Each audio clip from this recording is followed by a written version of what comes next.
برادران ملت اسلامیہ السلام علیکم ورحمۃ اللہ وبرکاتہ۔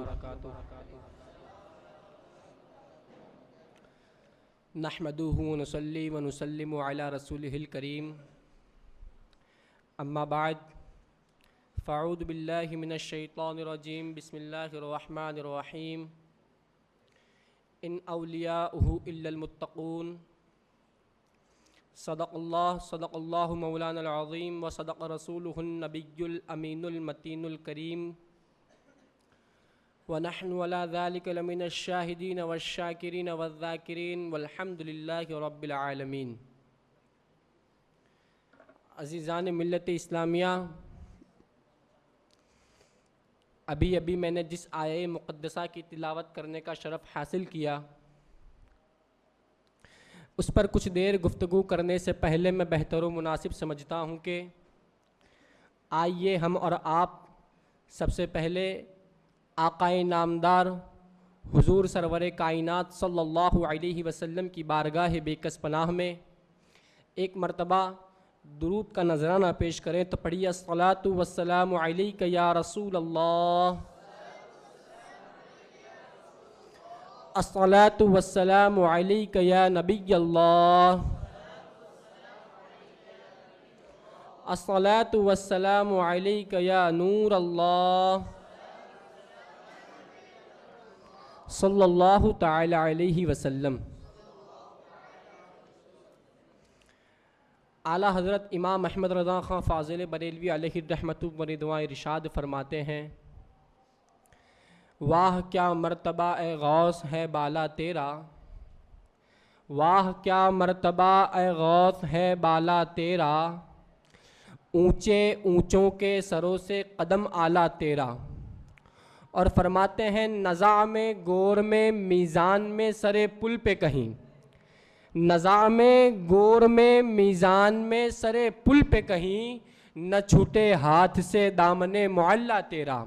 اور فرماتے ہیں ہے رضا یوں نہ بلک، ہے رضا یوں نہ بلک تو نہیں جید تو نہ ہو، ہے رضا یوں نہ بلک تو نہیں جید تو نہ ہو، سید جید ہر دہر ہے مولا تیرا، سید جید ہر دہر ہے مولا تیرا۔ عزیزان ملت اسلامیہ، یہ 11ویں شریف کا مہینہ ہے، اور چونکہ اس مہینے کو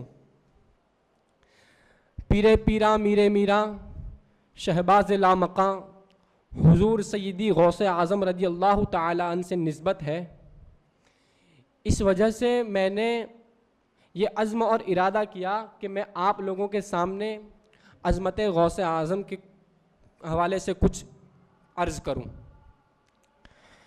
اعلیٰ حضرت امام احمد رضا خان فاضل بریلوی علیہ الرحمۃ والرضوان ارشاد فرماتے ہیں، اس کو 100 فرد سراپا بفراغت اوڑھیں، اس کو 100 فرد سراپا بفراغت اوڑھیں، تنگ ہو کر اترنے کو ہو جو نیما تیرا۔ عزیزان ملت اسلامیہ، اس شعر کو سمجھنے کے لیے سب سے پہلے تو آپ کو فرد کو سمجھنا پڑے گا کہ فرد کسے کہتے ہیں۔ اولیاء کرام رضوان اللہ تعالی علیہم اجمعین کے مرتبوں کے اعتبار سے مختلف طبقے ہیں، اور صوفیاء کرام رضوان اللہ تعالی علیہم اجمعین نے ان کے مرتبے کی پہچان کے لیے ان کے الگ الگ نام تجویز فرمائے ہیں۔ کسی کو قطب تو کسی کو قطب الارشاد، کسی کو ابدال تو کسی کو غوث تو کسی کو غوث الاغیاث، اور کسی کو فرد تو کسی کو فرد الافراد کہتے ہیں۔ اولیاء کرام کے مرتبہ کے اعتبار سے مختلف نام ہے، اور ان کی پہچان کے لیے ان ناموں کی تجویز کی گئی ہے۔ حضرات گرامی، جو لوگ مقام فردیت پر فائز ہوتے ہیں انہیں افراد کہا جاتا ہے۔ اعلیٰ حضرت امام احمد رضا خان فاضل بریلوی علیہ الرحمۃ والرضوان سے کسی صاحب نے سوال کیا کہ افراد کسے کہتے ہیں، تو آپ نے جواب دیتے ہوئے ارشاد فرمایا کہ یہ حضرات اجلہ اولیاء کرام میں سے ہیں، جو لوگ مقام فردیت پر فائز ہوتے ہیں ان کو افراد کہتے ہیں، اور مقام فردیت یہ مقام غوثیت کے بعد ہے، یعنی اولیاء کرام میں دو درجات ہیں، ان میں مقام غوثیت کے بعد فردیت کا مقام ہے۔ عزیزان ملت اسلامیہ، افراد کے حوالے سے صوفیاء کرام ارشاد فرماتے ہیں کہ ایک فرد کی فردیت کا عالم یہ ہے کہ اس کی فردیت کو اگر پھیلایا جائے تو زمین و آسمان بھر جائیں گے. اور فرماتے ہیں اور اللہ رب تبارک و تعالیٰ نے حضرت خضر علیہ السلام کو وہ طاقت عطا فرمائی ہے کہ حضرت خضر کی نگاہ سے کوئی ولی غائب نہیں ہو سکتا، مگر فرد کو وہ طاقت حاصل ہے کہ وہ نگاہ خضر سے بھی غائب ہو سکتے ہیں، وہ حضرت خضر علیہ السلام کی نظر سے بھی بچ سکتے ہیں. یہ تو تھے افراد، آپ فرد سمجھ گئے. اب اس کے بعد اس شعر کے اندر ایک لفظ ہے بفراغت اوڑھے. بفراغت کا معنی آسانی کے ساتھ، یعنی بغیر کسی دشواری کے آسانی کے ساتھ اوڑھے. اور اس شعر کے اندر ایک لفظ ہے نیما. نیما کہتے ہیں چادر اور پوشاک کو، لیکن یہاں خلعت ولایت و چادر کرامت مراد ہے. تنگ ہو کر اترنے کو ہو جو نیما تیرا. اس مصرے کو سمجھنے کے لیے حضرات آپ اس طرح سمجھیں کہ جو بچہ 2 سال کا ہو اور اس کے لیے جو کپڑے سلائے جائیں اس کو پہنائے جائیں تو اس کے بدن پر وہ کپڑے فٹ اور موزوں ہوں گے، مگر وہی بچہ جب 10 سال کا ہو جائے اور اسے وہ کپڑے پہنائے جائیں تو اس کے بدن پر وہ کپڑے تنگ ہوں گے. اسی طرح 10 سال کے بچے کے لیے جو کپڑے سلائے جائیں وہ 20 سال والے بچے کو کپڑے تنگ ہوں گے. غرض کہ جوں عمر بڑھتی جائے گی اس کی ہائٹ اور اس کا قد بڑھتا جائے گا، یوں پہلے والا لباس تنگ ہو کر رہ جائے گا.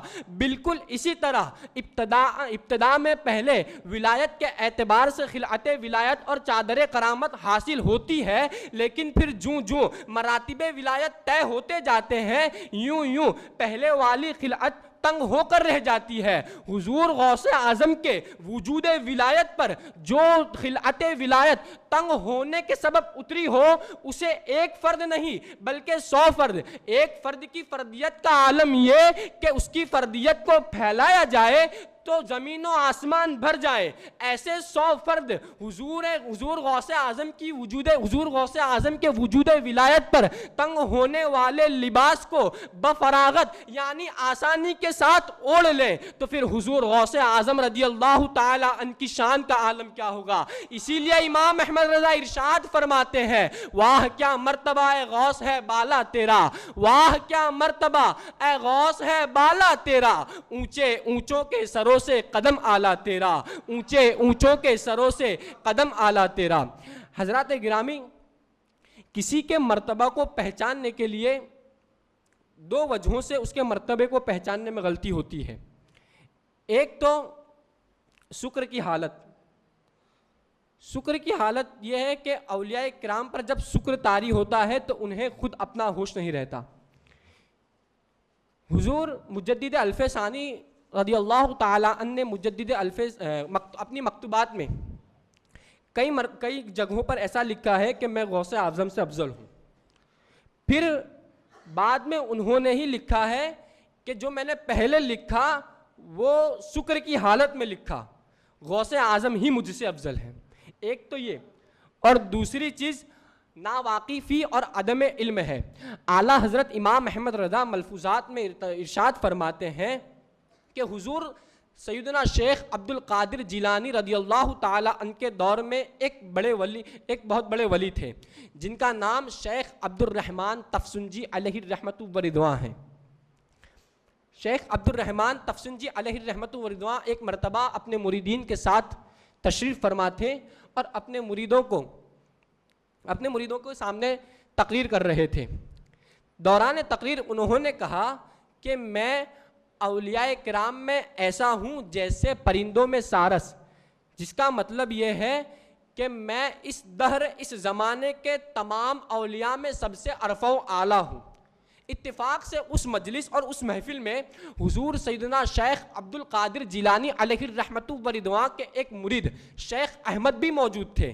شیخ احمد کو یہ بات بڑی ناگوار گزری. وہ فوراً کھڑے ہو گئے اور انہوں نے اپنی گدڑی پھینک دی اور کہا کہ اے شیخ عبد الرحمن میں آپ سے کشتی لڑنا چاہتا ہوں. حضرت شیخ عبد الرحمن نے حضرت شیخ احمد کو سر سے لے کر پاؤں تک، پھر پاؤں سے لے کر سر تک، پھر سر سے لے کر پاؤں تک اس طرح مسلسل کئی مرتبہ دیکھا اور پھر دیکھ کر خاموش ہو گئے. لوگوں نے پوچھا کہ اے شیخ عبد الرحمن معاملہ کیا ہے؟ تو شیخ عبد الرحمن نے کہا کہ میں دیکھ رہا ہوں کہ اس فرد کے، اس شخص کا ہر لونگٹا نور الہی سے معمور ہے۔ پھر شیخ احمد کو مخاطب کر کے انہوں نے کہا کہ اے شیخ احمد اپنی گدڑی اٹھا کر پہن لے۔ حضرت شیخ احمد نے فرمایا کہ میں جس چیز کو ایک مرتبہ پھینک دیتا ہوں اسے اٹھا کر دوبارہ نہیں پہنتا۔ پھر آپ تقریباً آپ کا گھر وہاں سے 12 دن کی دوری پر تھا۔ آپ نے اپنی بیوی کو وہاں سے آواز دی کہ اے فاطمہ میرا لباس لاؤ۔ حضرت فاطمہ رضی اللہ تعالی عنہا نے وہاں سے ہاتھ بڑھا کر لباس دیا اور شیخ احمد نے یہاں سے ہاتھ بڑھا کر لباس لیا۔ جب یہ معاملہ حضرت شیخ عبد الرحمن تفسنجی علیہ الرحمۃ و رضوان نے دیکھا تو آپ بڑی حیرت میں پڑ گئے اور شیخ احمد سے عرض کی کہ آپ کس کے مرید ہیں؟ شیخ احمد نے فرمایا کہ میں شیخ عبد القادر جیلانی کا مرید ہوں۔ تو شیخ عبد الرحمن تفسنجی علیہ الرحمۃ و رضوان نے اپنے 2 مریدوں کو بلایا اور انہیں شیخ عبد القادر جیلانی کی بارگاہ میں بھیجا اور کہا کہ ان سے کہنا کہ 12 سال سے قرب الہی میں حاضر ہوتا ہوں لیکن آپ کو نہ کبھی جاتے دیکھا نہ کبھی آتے دیکھا۔ ادھر سے یہ معاملہ شیخ عبد القادر جیلانی دیکھ رہے تھے۔ انہوں نے اپنے 2 مریدوں کو بلایا اور کہا کہ تفسون جاؤ، راستے میں عبد الرحمن کے 2 مرید ملیں گے، ان سے کہنا کہ وہ شخص جو صحن میں ہے اس کو کیوں کر دیکھ سکتا ہے جو دالان میں ہو، اور جو شخص دالان میں ہے اس کو کیوں کر دیکھ سکتا ہے جو کمرے میں ہو، اور وہ شخص جو کمرے میں ہو اس کو کیوں کر دیکھ سکتا ہے جو نہا خانے خاص میں ہو، اور میں نہا خانے خاص میں رہتا ہوں۔ اس کا ثبوت یہ ہے کہ فلاں رات کو 12,000 اولیاء کرام کو خلعت ولایت عطا ہوئی تھی، اور آپ کو جو خلعت عطا ہوئی تھی وہ سبز رنگ کی تھی اور اس پر سونے سے قل هو اللہ شریف لکھی تھی، اور وہ خلعت ولایت میرے ہی ہاتھوں ملی تھی۔ یہ معاملہ جب شیخ عبد الرحمن نے سنا تو فوراً پکار اٹھے، صدق الشیخ عبد القادر جیلانی وہو سلطان الوقت، یعنی شیخ عبد القادر جیلانی انہوں نے بالکل سچ فرمایا اور وہی سلطان وقت ہے۔ یہ ہے حضور غوث اعظم رضی اللہ تعالیٰ عنہ کی شان۔ وما علینا الا البلاغ المبین۔